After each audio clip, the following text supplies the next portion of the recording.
তোরা পারিসও বটে, দুনিয়ার যত কুবুদ্ধি আছে সব তোদের মাথায়। বন্ধু একটা জিনিস এনেছি, দেখবি? কি?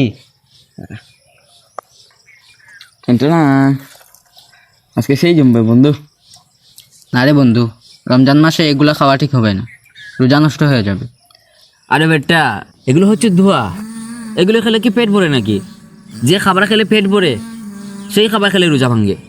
তুই ঠিক বলেছিস, আর একটা সিগারেট খেলে কিছুই হবে না।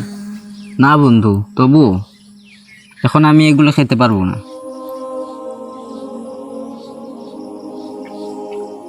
দেখ দোস্ত, এটা আমি টাকা দিয়ে কিনেছি, এখন যদি তুই না খাস তাহলে এটা ফেলে দিতে হবে, আর টাকা দিয়ে এনে ফেলে দিলে তো এটা অপচয় করা হয়, তাই না?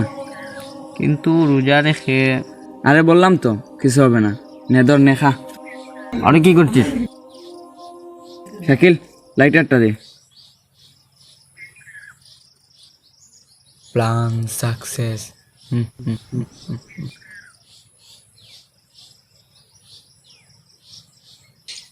দোস্ত, রমজান মাস তো চলে এসেছে। রমজান মাসে তো মুসলমানরা রোজা রাখবে।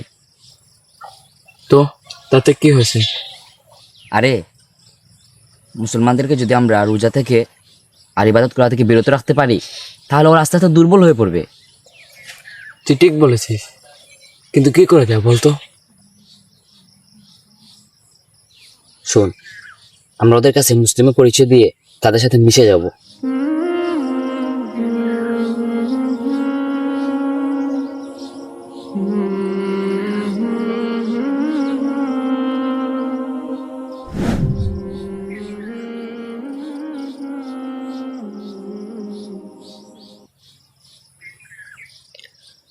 আচ্ছা তোরা থাক, আমি গেলাম, আমার একটু কাজ আছে।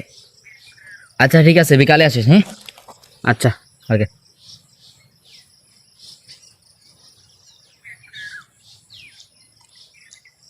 মাম্মা, আমাদের কাজ তো হয়ে গেছে।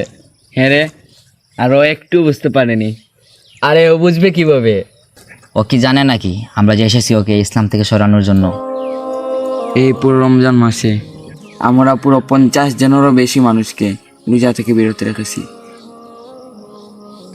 কিন্তু ওরা কেউ জানে না।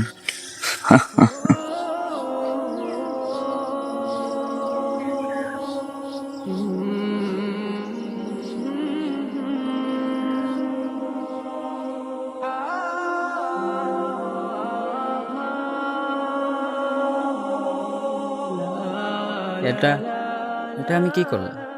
আমি ওদের ফাঁদে পা দিলাম, ওদের সাথে জড়িত হয়ে আমি কত গুনাহ করেছি, কত রোজা ছেড়েছি।